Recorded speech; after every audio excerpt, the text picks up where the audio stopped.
Have you ever wondered where the problems in the world today would exist if we had deeper connection to ourselves, others, and the environment and acted from that place?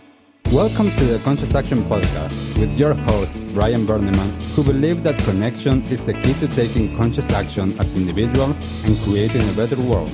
We are here to raise awareness and inspire meaningful action by sharing stories, knowledge, and conversations with thought leaders and change makers. From sustainability to well-being and everything related to conscious living, our mission is to empower you to be the change that you want to see in the world.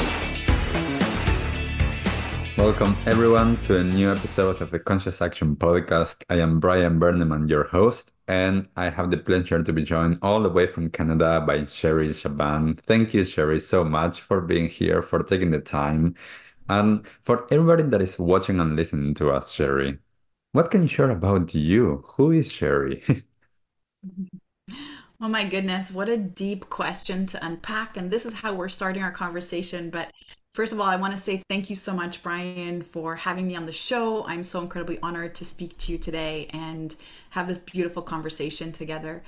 So I guess I'll start off by sharing my story because usually we can understand how a person is just from their background. And so growing up, I was a child athlete. I was a tomboy. I was super involved in sports. And for whatever reason, I don't know why, I just always had to compete against the boys. I always had to outrun boys in my class. I had to do more push-ups than them. I had to arm wrestle them just to show them I'm tougher. And so this was sort of how I envisioned myself for the whole time in my elementary years and in my middle school years. And in fact, I was a competitive swimmer. That was sort of my sport at the time. And by the time I got to high school, I was now involved in varsity sports. I was doing basketball and volleyball and track and field events. And so winning first place in events was a normal thing for me. Being MVP was a normal thing for me. And again, this is how I always saw myself. I'm just Sherry the athlete. And this all changed very suddenly one day. And this was when I was 16 years old. I was actually living in Switzerland at the time. I was in boarding school. And my roommate and I had decided to go downtown to buy tickets for a Pearl Jam concert because Pearl Jam was coming into town. And well, they were one of my favorite bands. So we went downtown Lugano, we purchased our Pearl Jam tickets, and now we have to rush back to campus and grab the bus so that we can check in on time because there are severe consequences when you're in boarding school and you don't check in on time. And so as we were running to grab the bus, we started to see that it was taking off from the station. So I quickly ran across the street to try to catch the bus. And then the next thing that I remember was waking up in the hospital. And so my poor roommate had witnessed everything. She saw me get hit by a car. She saw my body get lodged from one side of the road all the way to the other side of the sidewalk. And then an ambulance had arrived and took me all the way to the hospital. And this whole entire time I was unconscious, so I didn't even know that this had happened. And so when I first came to, when I first regained consciousness, I was sore. I had pain in my knee. I had pain in my body, and my face was super scraped up. I had a lot of abrasions on my face just from the accident. And we thought that was the extent of the accident. Of course, it was obvious there was a concussion there, but nobody diagnosed it. And I was sent back to school. And after a couple of weeks, after I felt less sore, I went back to basketball practice. And so as I came back to practice, maybe a week or so later, I started to notice that I was getting a very intense pain in my right glute. And this pain, I thought at first was maybe soreness because it had been a while since I had been training. I'd taken obviously some time off since the accident, but it kept getting worse. And this felt really different. It kept going down my leg until it got more and more and more severe, very, very rapidly, until I couldn't walk uphill, until I couldn't stand for a long time, until I couldn't sit for a long time. And now I needed someone to actually help me take a shower and do all those little things that we normally have to do every day. So that's when I went back home to visit my parents, and I went to go see a doctor, and I discovered that I had severely injured my back and I needed an immediate surgery. And so I had a back surgery. They alleviated the compression on the sciatic nerve in my right leg. And after the surgery, my doctor sat me down and told me, Sherry, you're not allowed to play sports anymore. You really have to stop. Your back is in a critical condition. And if you continue to play sports, you're going to make it worse. And maybe one day, if you do become pregnant, this could also create a lot of issues. That was probably the worst news I ever heard in my life. I was so incredibly upset. But the doctor said that. And so I listened. And so I, of course, stopped hanging out with the athletes. They weren't my group anymore. And now I needed a new social environment. And so, since around that age when you're a teenager and you need to connect and feel that you belong to a particular environment and community, well, I started hanging out with a crowd that accepted me very easily, and it was a party crowd. And so I found myself involved in a lot of habits that I would never have seen myself do. The type of habits that your parents warn you about and tell you don't do this. This is Mm. not the right path for life. Well, that's what I found myself in for several years. And it really was in my early 20s. I must have been 20 or 21 at this point where I had this massive aha moment. And I woke up one day just absolutely repulsed and just disgusted with myself. Just a lot of self loathing, just not being able to recognize my actions. And even though at that time in my life I had now done a degree in biochemistry, I was actually doing a master's degree in chemistry, I decided to sign up at a local gym. This is against obviously all of the doctor's orders. I signed up at my local gym. And even though every single day I was also reliant on pain medication, I was taking pain medication to control the chronic back pain that I was experiencing all the time, I knew I had to do something. So when I first signed up at the gym, Brian, I had absolutely no idea what I was doing. Again, I'm a scientist, I'm doing chemistry, but I just started copying people around me. I didn't know what the exercises for or what the movements were, but I just imitated them. And I stayed consistent for months. Mm. And after those months of just showing up so consistently, I realized that my back pain was almost gone and I was able to come off of my pain medication. And I was able to actually feel more stable and strong in my body. And so I bought a treadmill and I started to slowly run 5 minutes at a time until I eventually worked up to a full hour at a time outside. And that was the big turning point of really my life. And so I dropped out of my master's degree in chemistry and I went back to school to study everything I possibly could about the human body. And so I joined a program in exercise science. I became a certified athletic therapist. Eventually, I became an osteopath. And then I took every single course I possibly could on nutrition, on biomechanics, on injury prevention, on prenatal, postnatal training, you name it, I took it. And that really was where I would say my whole health and fitness career restarted. And my goal was to help people overcome any obstacle. Because if I could do this against doctor's orders, and even though I was given this diagnosis, then I know other people can do this too. And it was all about listening to the body. It was all about being so in tune with the body's messages. And I believe that we all have a story, Brian. We all have something, and this is part of life, and this is part of the struggle of life. And for me, and maybe for others, it is a serious injury. And maybe for some people, it's a dis-ease that they were told that they would never be able to overcome or be able to even exercise or move their body because of. And maybe for other people, this is limiting beliefs or maybe even a struggle with weight. And so that really is how I show up and help people shift their identity, because when we shift our identity and we change who we think we are, we rewrite our own story, we can create anything we imagine. Mm. Wow. Thank you, Sherry, first of all, for sharing your story. I love the aspect of listening to people sharing stories because, as you're saying, sometimes people see you where you are now, like, and they don't know all of that. They don't know that, you know, you weren't like all the time like this. Mhm. This isn't, like there's some people that will live, they are born just like this. They are super gifted, like, which that actually happens. There's people that are physically gifted or that have a talent or whatever that they came into this world with. And as well, they had to a lot of times work on that. It wasn't always smooth. And and I love the fact that when you're sharing all of this, there's so much of an understanding on a holistic experience, because that's a lot of times my way of thinking, my way of seeing everything, that is that, we have a past. And then I love what you said, because actually have run a lot of programs on rewriting your story, because I love that. I love the fact that we can take ownership and not allow our past experience to dictate our future.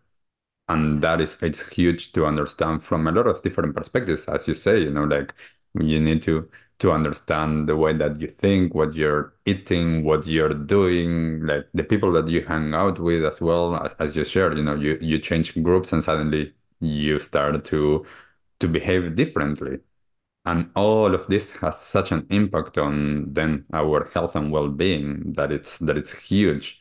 And I would love to know a little bit more in your story. So you go through all of this, and I know that then you open a gym back in Canada.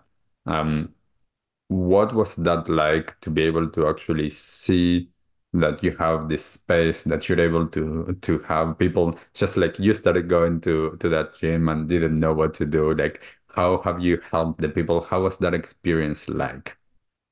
Oh, so good. And one thing I want to come back to, something very, very, very profound that you shared, is the ownership of your story and the circumstances in life. And I just want to put some energy there because that is so incredibly empowering. And it's the hardest thing for us to do. Mm, We always want to blame someone else. We always want to blame something outside of ourselves. And I also want to say that you're so spot on, Brian, that from the outside, it always looks like, oh, that person, she's so lucky. She just has a very positive mindset. And because of her positive mindset, she was able to overcome this. But I want to share that I've had so many dark moments. And this is the hero's journey, as they call it. You have those moments where you're fighting against the villain, and that is the whole story, is that there's challenges and there's difficulties, and taking ownership is the only way really that we can make a change.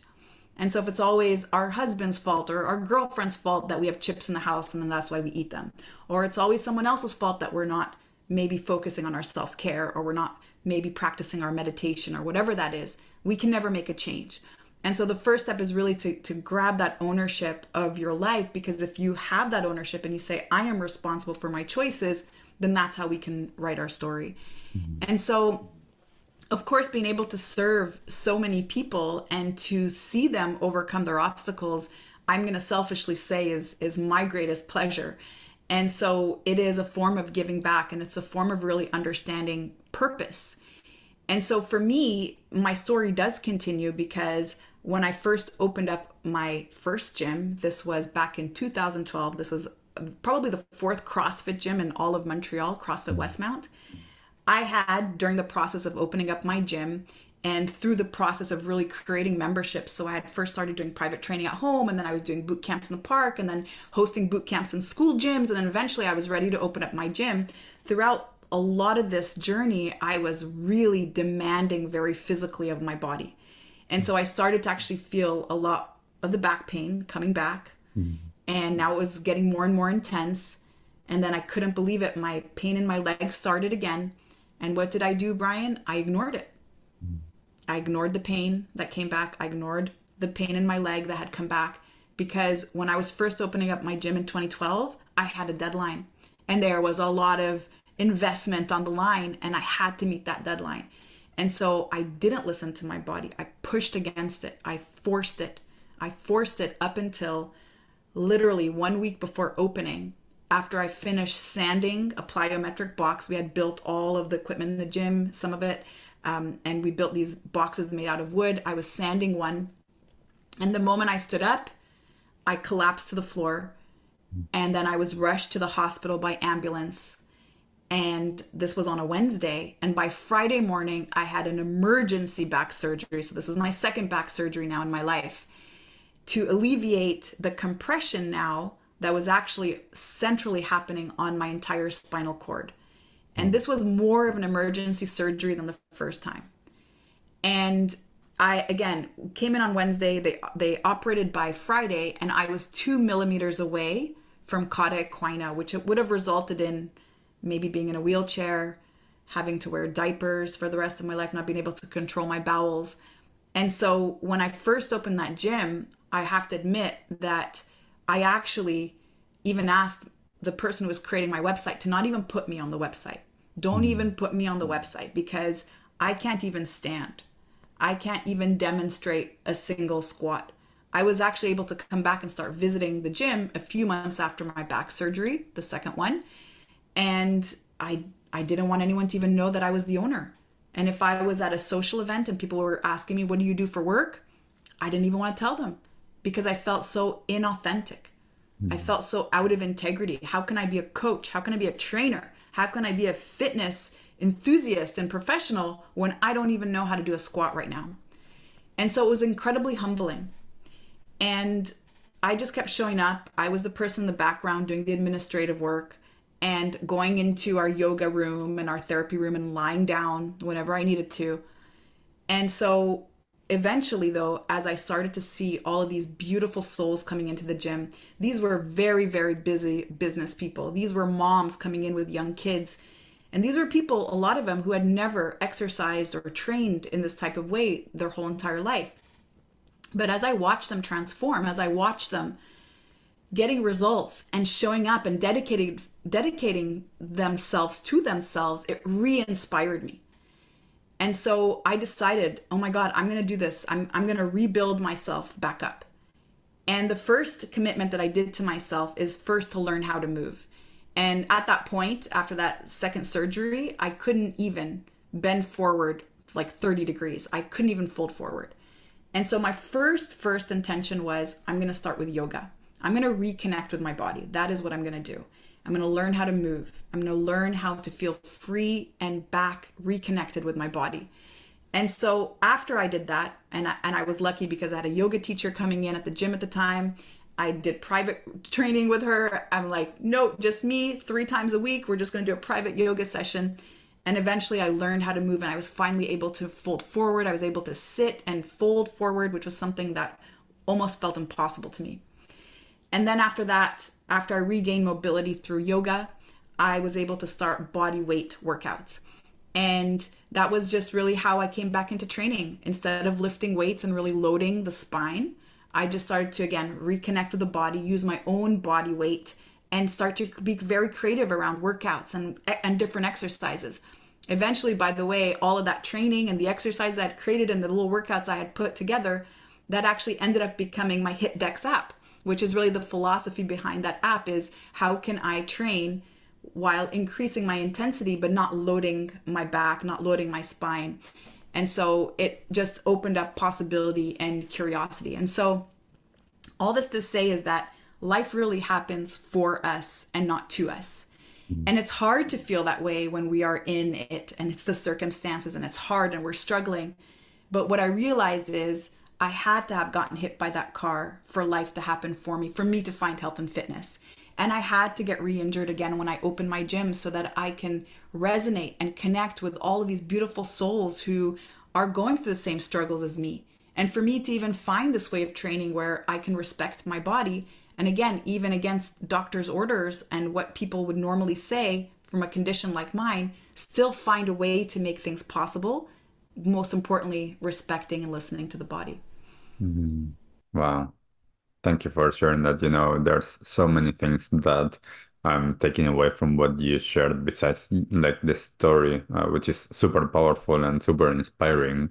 Um, that reconnecting with the body and listening to the body is so important. I know that was a huge thing in my own journey.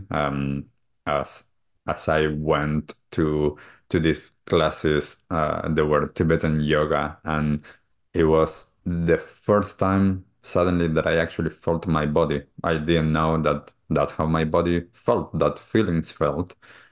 And it's so interesting what you say about how, like ignoring the body, and ignoring the messages. I often say to a lot of people, our body talks to us. We just need to listen.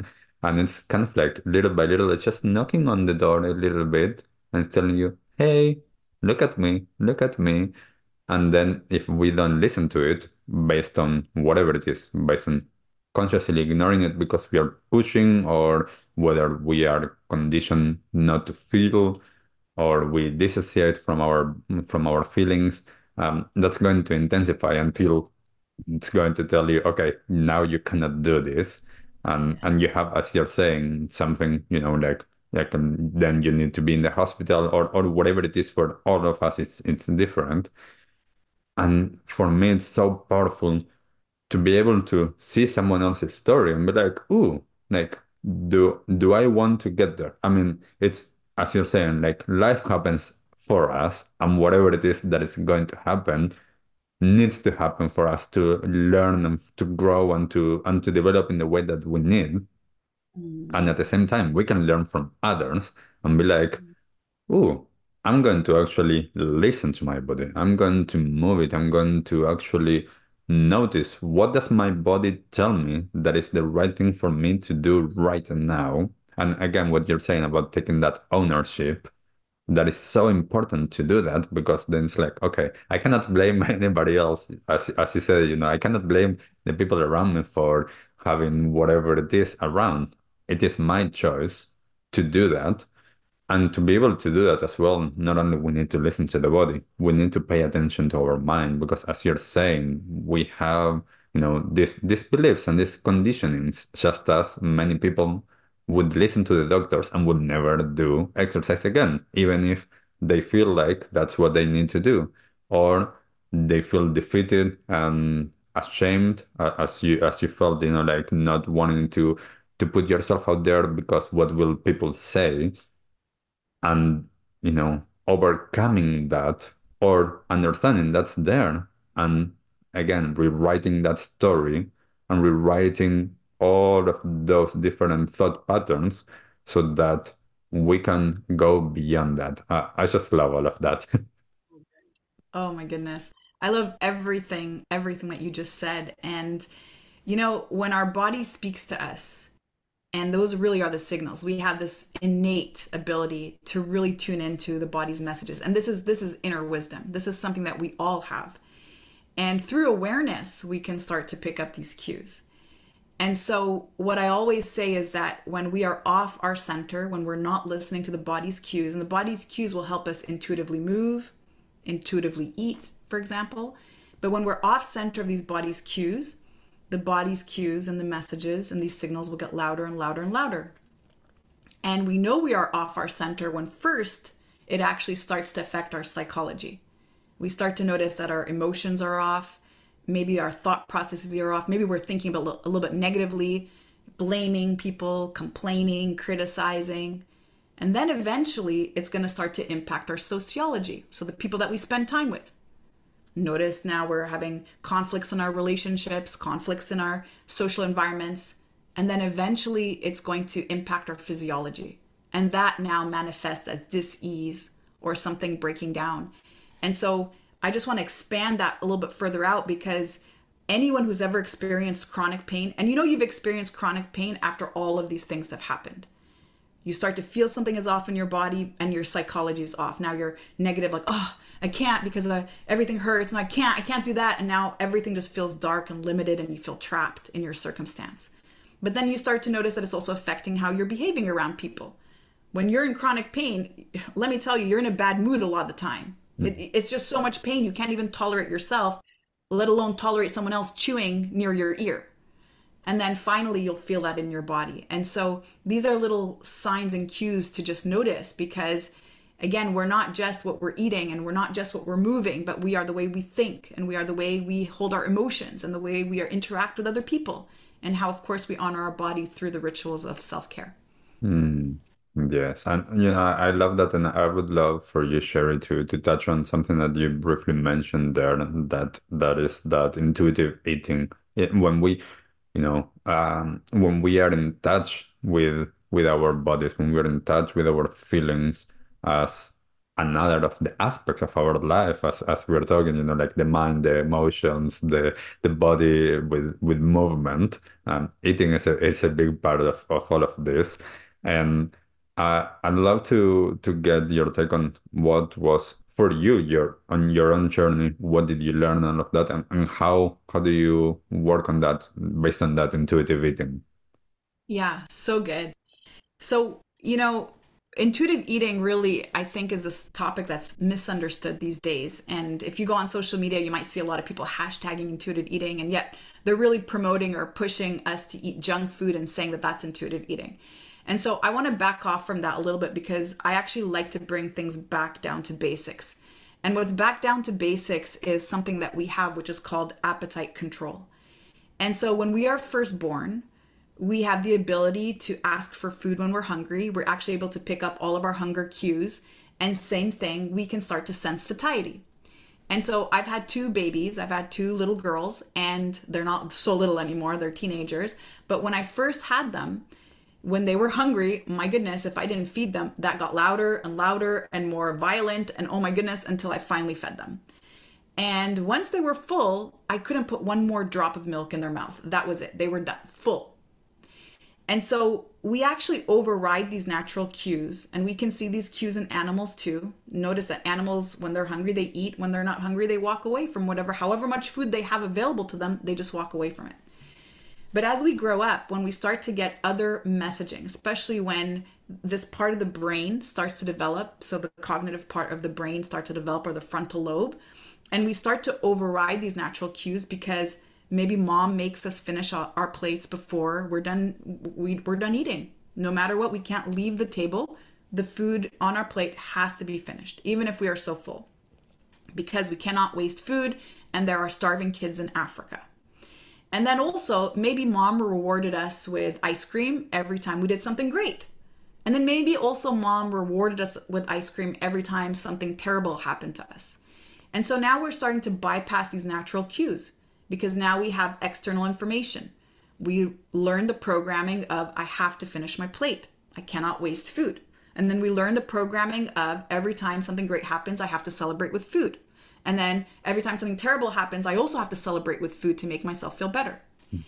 And then we start dieting because maybe we're told that we need to make a change in our body, either because someone said that to us or because we got influenced from society. And now we start to diet. And then diets take that another level, because now I'm following a plan. It doesn't matter if I'm hungry or not, I have to follow this plan. Doesn't matter if I still need more food, I still have to follow this plan. Doesn't matter if I hate this broccoli, I still have to eat it because I'm following my plan. And now we continue to override these cues until we lose touch of these cues. And generally what ends up happening is we start to develop a disordered relationship with food, especially if we've been dieting and restricting for so long.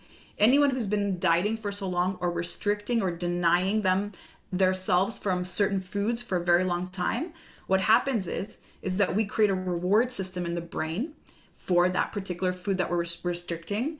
And then as a result of this reward system, every time we have it, there's a major dopamine hit that is released. Dopamine is the feel-good hormone. It is that reward hormone in the brain, the same hormone that's released when we have cocaine or sugar or certain foods that we've decided are off limits to us due to dieting.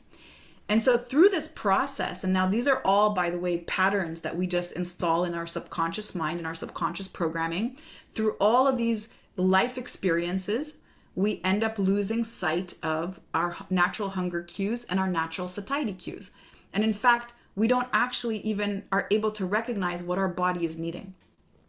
And so intuitive eating is reattaching and reconnecting to those cues, those natural cues. And so when we are reconnected with the body, we know exactly what time it is to eat. We know how much food we need, and we even know what it is that we want. And so in order to do that, though, we have to stop dieting. We have to remove all food rules, which means food is no longer polarizing. There's no charge we've placed on food. This is not good and this is not bad, and I'm not good because I ate this, and I'm not bad because I ate that. And what we actually do by removing all charge or neutralizing food is we also detach any emotions that we had connected with those foods. So these emotions generally are guilt or frustration, or if we feel disappointed in ourselves when we eat certain foods. And so all of that needs to happen for us to really reconnect to those natural cues. And so intuitive eating is really just coming back to those primitive cues of food and satiety whenever we're hungry and whenever we're satisfied. And the same thing can also be applied when it comes to intuitive movement. Knowing that on certain days, for example, we may require more foods and we let the body choose. And on other days, maybe we don't need to eat as much because maybe we weren't as active. And so same thing with intuitive movement. When there's certain days that we have a lot of energy because our 100% is different every single day. Some days we're like, oh, cool, I can go for a run, I'm gonna work out, and I'm gonna do yoga. And then other days it's like I just need to go for a walk and maybe I'll just do some sun salutations and that's really all that my body can handle that day. I'm in my tax seasons, I'm an accountant, there's just so much stress in my life. And so that is the concept. And now somebody may be listening and saying, well, I binge eat right now or I emotional eat. So you're telling me to intuitively eat, but if I listen to myself, then I'm actually going to end up eating everything in my fridge. And I acknowledge that and I honor that. And what I'll say to you is we have to first and foremost allow for patience and allow for grace as we begin to come back to these connections. It may have been 30 years since we were last there connecting with the body. And so it's not going to take a minute. It's not going to take 5 minutes. It might not even take a week. It's a process and it takes time. And if you don't judge, if you allow yourself to move through this experience and this journey with a non judgmental stance, allowing yourself to be patient, giving yourself grace and time, you 100% will get there. And there is a difference between the body's physical hunger and then the mind being hungry, or what we call emotional hunger. When we are really truly hungry, when hunger sets in, it's slight. And over time, it gradually starts to increase. We feel hunger in our stomach. We might get headaches later. We might get a little bit dizzy. And generally, we feel this way because it's been a moment since we ate. It's been several hours since we've last eaten. Whereas emotional hunger or mind hunger, you know it's going to be that when you notice that it's suddenly onset, it's very extreme, and it's very specific. Even though you just ate, you might suddenly notice that you were triggered by an emotion, even if that emotion was joy or boredom, not just a negative or low vibration emotion. And all of a sudden now you're turning to food, a very specific food that's going to give you immediate energy. And so when we are in an emotional hunger state or a mind hunger state, then we are very specific around foods that will give us immediate energy. So these are generally fast food or refined foods or junk food that are very high in sugar and calories and energy. And when you're in this place and you've been emotionally triggered towards food, you'll also notice that it's very specific. If you crave chocolate, it has to be chocolate. Nothing else will satisfy it. Whereas when you have real hunger, like, yeah, Mexican sounds good. Let's go for Mexican. Yeah, sushi sounds great. That's fine. Yeah, sure. I'll go for a bowl of maybe rice and or quinoa and some edamame and tofu. That sounds really great too. And so you'll notice that you're more wide open and that you are allowing possibility of more foods, and more importantly, what you're wanting to eat is more of real food or more natural food or whole foods. Mm, yes, I love all of that. For everyone listening, rewind, go back, listen to all of that part, because there's so many important cues in there that Sherry was just sharing.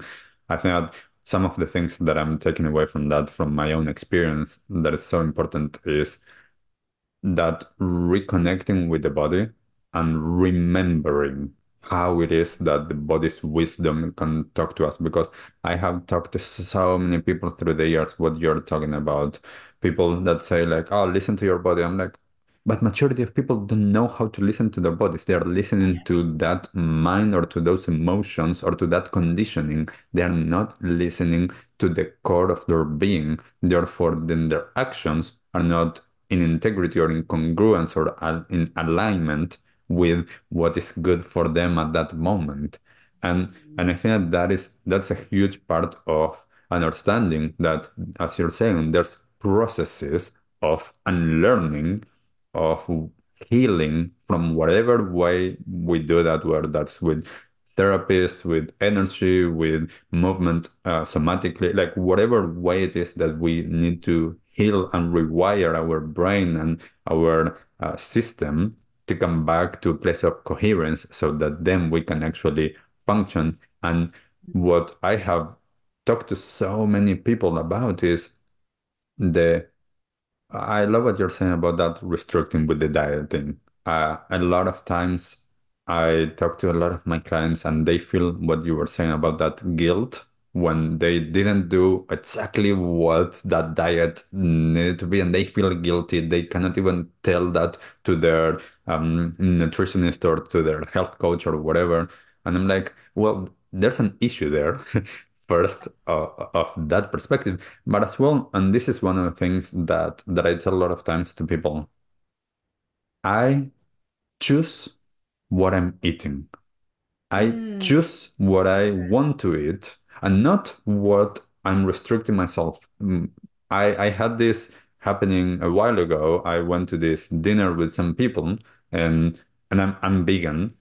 And we went to this restaurant, and someone grabbed the menu, and he's like, "Oh, Brian, you can't have most of this." And I'm like, "Yes, I can have this. I'm choosing to have this other one because Yes. that's my choice. That's what feels good for me, and that is in alignment with my values and with what I need at this moment." And this is one of the key things I think from what you were saying about dieting. We are so conditioned on that restriction, and there's a inner conflict when we are in that space of no, I can't, but I want it, but no, I can't. And then there's this emotional thought pattern thing going on, and we kind of like push through. And if we can just choose what is a yes, yes to this, yes to that, and that, for me at least, it changes. It's super empowering because I am now choosing. I am noticing, oh, this actually feels right. This actually is, oh, actually, I ate this and I feel a little bit bloated. So for the future, I'm not sure if I'm going to keep on choosing that. And it's not I can't have this. I mean, of course, there's people that have allergies or have certain conditions that in that moment, unless they can heal that, then they can't really have that. There's this thing for me of empowering ourselves to choose what's a yes, and to understand as well with that the huge importance that nowadays, if we go online, every single food we can find a reason why that's Yeah. not good. You can't have this because of that. And it's like, if we keep on listening to all of that, we cannot eat. Yes, it's true. So Yeah. like that's a huge part on the empowering and of on knowing what's good. And yes, understanding that we need to be compassionate as we make a transition to remember how it is that we do that.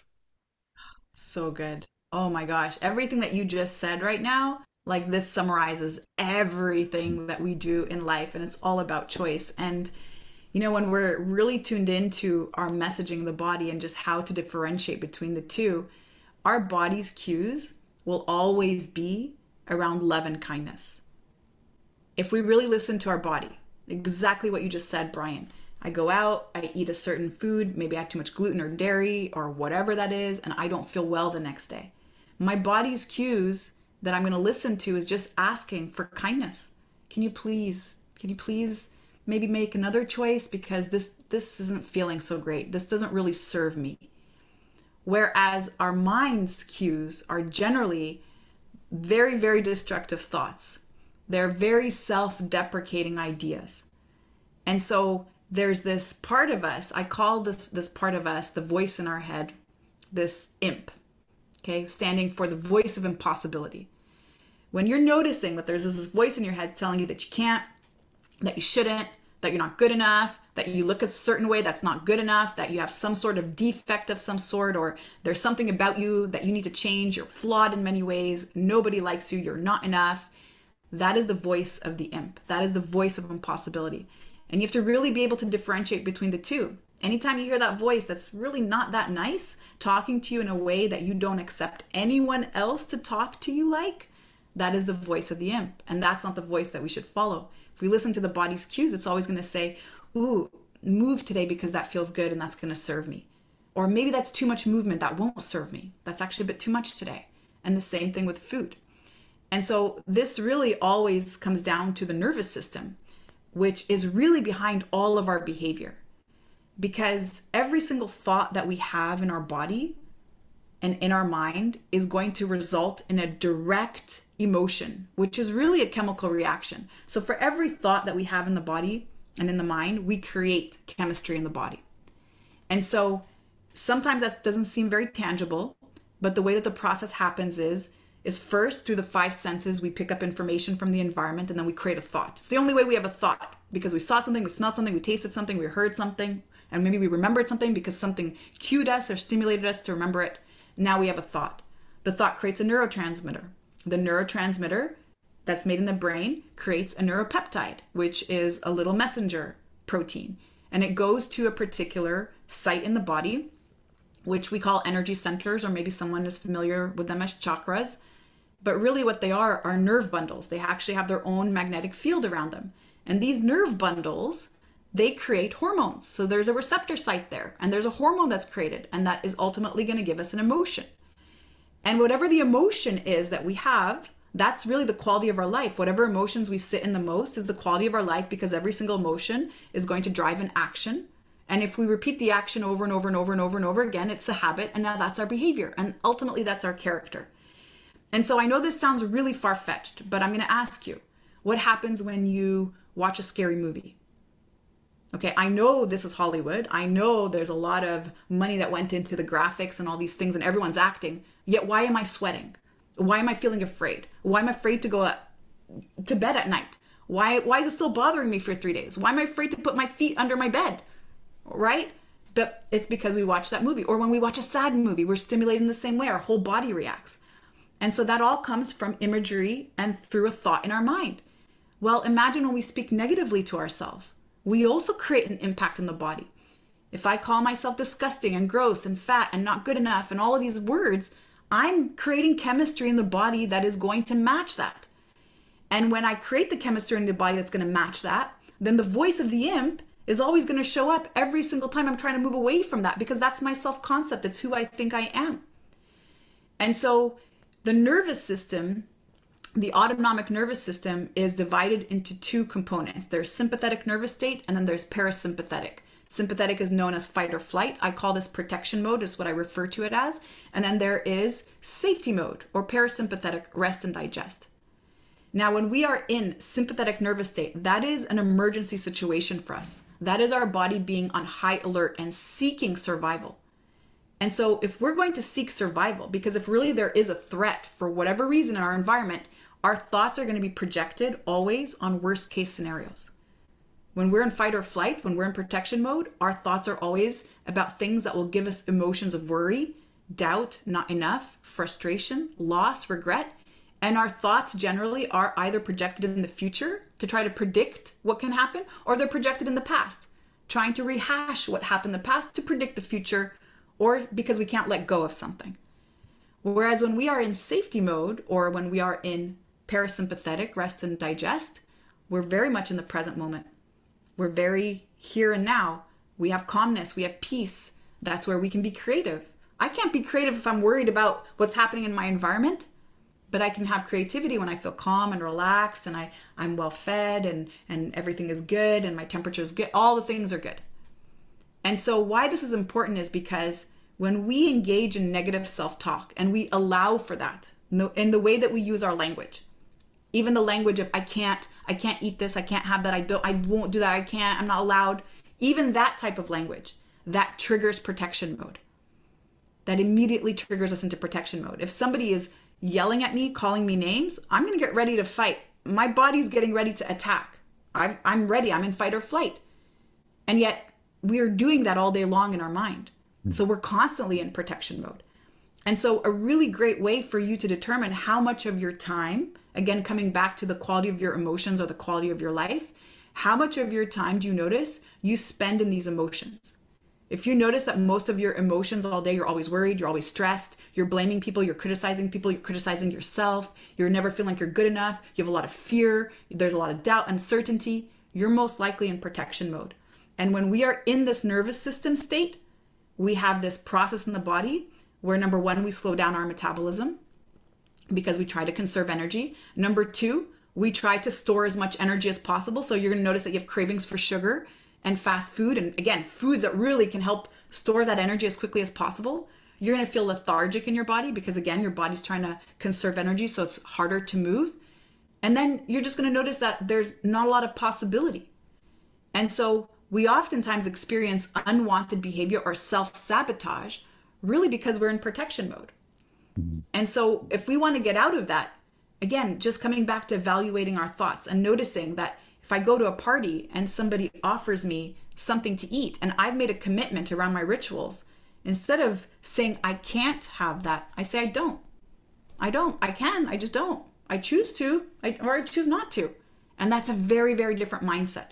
Because anytime we feel trapped, anytime we feel limited, anytime that we feel like we don't have possibility, that is a sign that we are in a survival state. And again, that's a reflection of protection mode.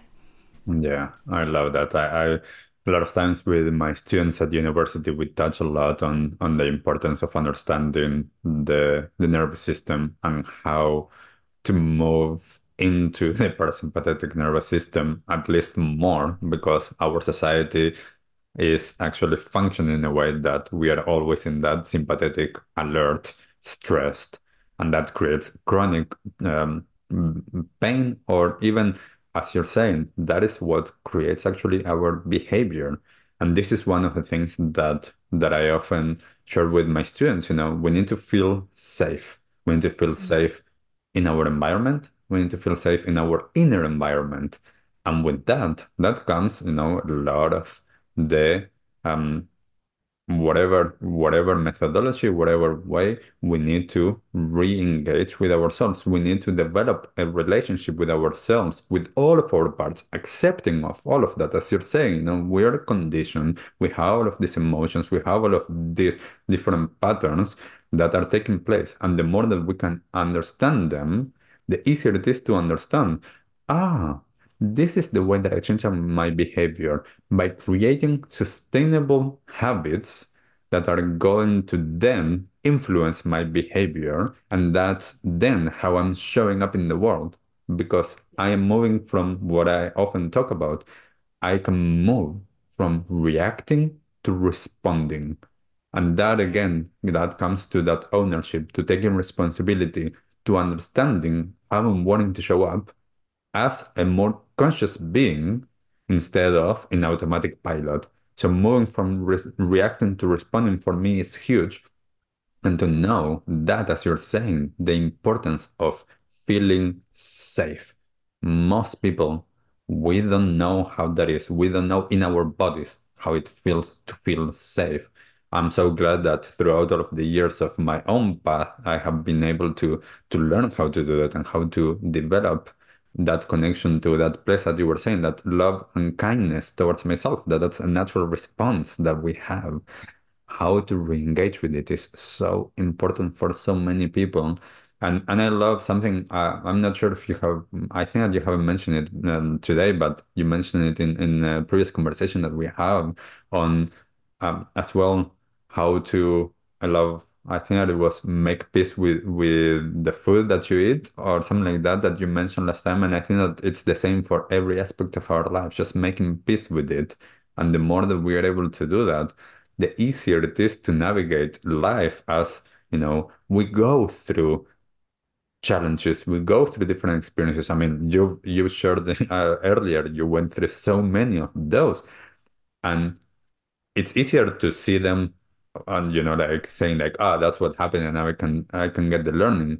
How can we learn how to navigate all of these situations better whilst they are happening? Because yes, there's life. Life is going to happen. And the more that we understand, the more that we reconnect, the more that we remember that reconnection with our inner wisdom, the easier it is to actually engage with life.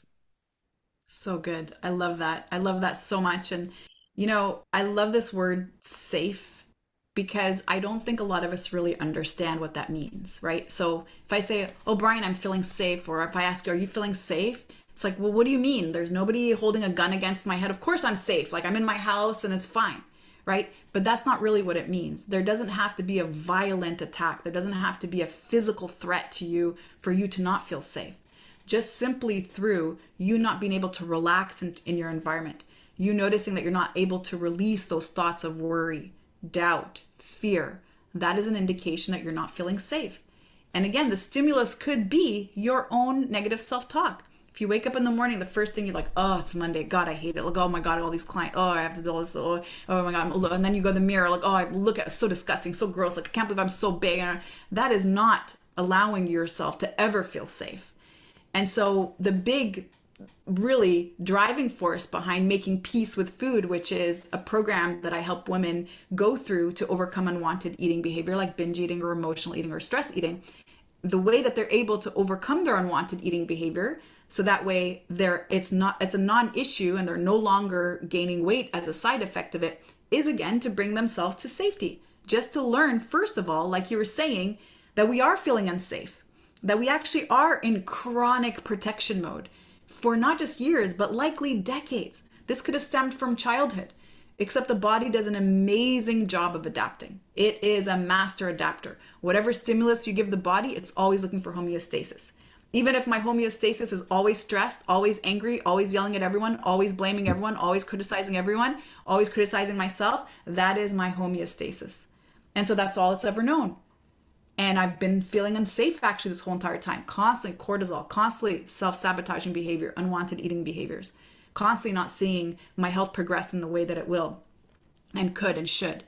And so regardless of how much effort I'm putting in, even if I've hired a nutritionist and a trainer and I'm working out every day and I'm doing yoga, it's not working because I'm always still re-stimulating protection mode. And it becomes this loop and this pattern that we've actually installed in our unconscious mind. And so if we really want to make a change in any area of our life, and how we do anything is how we do everything, the way that we show up around food, for example, this exposes a lot of our beliefs around life.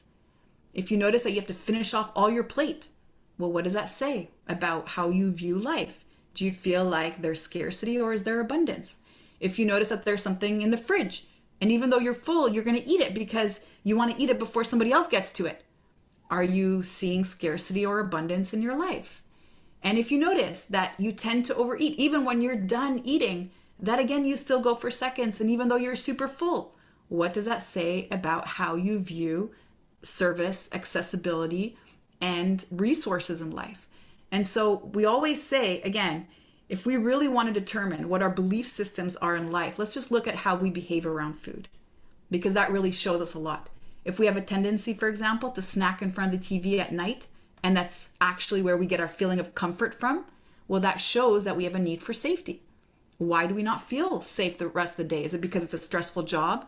Maybe it's not fulfilling. Maybe it's a toxic relationship. Maybe there's a reason of overwhelm, for example, and you're always looking forward to this one moment where it's your alone time, it's your you time. And so I invite anybody listening to just, instead of judging their behavior, to just learn from it and just be curious. Well, what is this saying about me? If I tend to binge eat, if I'm emotionally eating, what needs is this serving? And more importantly, how is this maybe revealing what my belief systems are about life? Mhm. Beautiful, beautiful. Sherry, I think that we might need to have a second conversation to go through Love. so many of the topics that I want to keep on talking with you. I feel like, as we are going back and forth, it's like all of these amazing things that hopefully everybody that is listening is taking away a lot from this conversation. As we are coming towards the end of this conversation, at least, where can people find you? How can they work with you? How can they actually engage to transform if they want through all of the things that you're doing?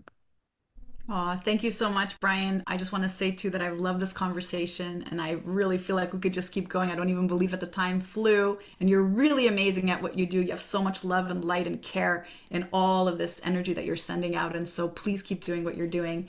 And I would be so honored to come back if you want to continue the conversation. But if anyone wanted to reach out, they could go to my Instagram account at Sherry Shaban Fitness is the handle. I'm also on YouTube, same handle.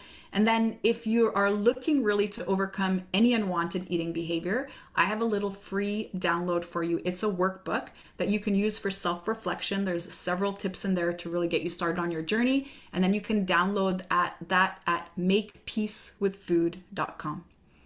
Beautiful. I'll put all of the links in the show notes so that if you're listening or watching this, go in there, easy access to all of the links. So if you resonated with anything that Sherry said or the way that she's engaging with her work, go check it out. It's always great to be able to understand what we resonate with, and to understand what we resonate with, we need to understand how we feel. So I hope that if you have listened to this episode up until this moment, leave us a comment, whatever it is that you're finding this. What did you learn? What did you hear that was new and different? Have you already done some of this? Share your stories with us. And thank you for listening. And thank you so much, Sherry, once more for taking the time for this wonderful conversation with us. Thank you, Brian. Thank you, everyone. And until next time, bye. What did you like the most about this episode? Take a moment to think about what change you can make in your life today. Share your conscious action on social media using #ConsciousAction and tagging @ConsciousActionNZ so we can celebrate your impact on the world and create a ripple effect. One easy action we would love for you to take right now is to share, like, and subscribe to this podcast. This will help us get these messages out into the world and inspire more people to take conscious action in their own lives, contributing to the better world we hope for.